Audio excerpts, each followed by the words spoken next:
Selamat pagi semuanya. Perkenalkan, nama saya Rosalia Insari dari kelas 11 IPS 7. Di sini saya akan menyampaikan materi tentang ceramah. Sebelum kita masuk ke materinya, yang pertama dalam teks ceramah kita harus mengetahui pengertian teks ceramah, ciri-ciri teks ceramah, struktur teks ceramah, jenis-jenis teks ceramah, serta kaidah kebahasaan dalam teks ceramah. Yang pertama adalah pengertian teks ceramah. Teks ceramah ialah tulisan yang terdiri dari beberapa paragraf yang isinya mengandung ajakan serta pengetahuan kepada khayalak yang mendengarkan. Yang kedua adalah tujuan dari teks ceramah. Yang pertama adalah informatif, yang kedua persuasif, yang ketiga argumentatif, yang keempat deskriptif, yang kelima rekreatif, dan yang keenam naratif. Yang pertama adalah informatif, artinya itu untuk memberikan informasi kepada pendengar. Sedangkan persuasif artinya mengajak pendengar supaya mengikuti apa yang telah kita anjurkan. Yang ketiga yaitu argumentatif, artinya meyakinkan pendengar mengenai suatu hal. Yang keempat adalah deskriptif. Deskriptif artinya untuk menggambarkan atau melukiskan tentang suatu keadaan. Sedangkan yang kelima adalah rekreatif, artinya untuk menghibur atau menggembirakan pendengar agar merasa puas.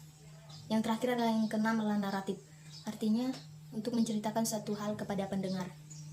Yang ketiga adalah ciri-ciri dari teks ceramah. Yang pertama adalah ceramah disampaikan oleh orang yang memiliki keahlian. Yang kedua memiliki struktur yang lengkap. Yang ketiga isi ceramah sesuai dengan kegiatan yang ada. Yang keempat isi ceramah harus objektif, jelas dan benar. Yang kelima isi ceramah tidak akan menimbulkan pertentangan. Yang keenam bahasa yang digunakan dan ceramah mudah dipahami pendengar. Kemudian langkah selanjutnya yaitu menentukan struktur teks ceramah. Yang pertama adalah pendahuluan. Tentunya di dalam pendahuluan yaitu berisikan tentang salam pembuka. Yang kedua adalah isi ceramah. Isi ceramah biasanya mengandung garis besar atau pandangan umum pada ceramah yang akan kita sampaikan. Yang ketiga adalah penutup. Penutup merupakan kesimpulan, permintaan maaf serta permintaan terima kasih kepada khayalak yang mendengarkan. Kemudian yang selanjutnya yaitu jenis-jenis teks ceramah.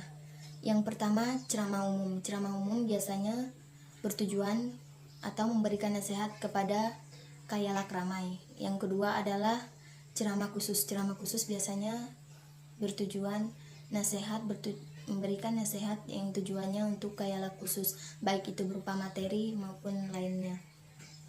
Selanjutnya yaitu unsur-unsur ceramah.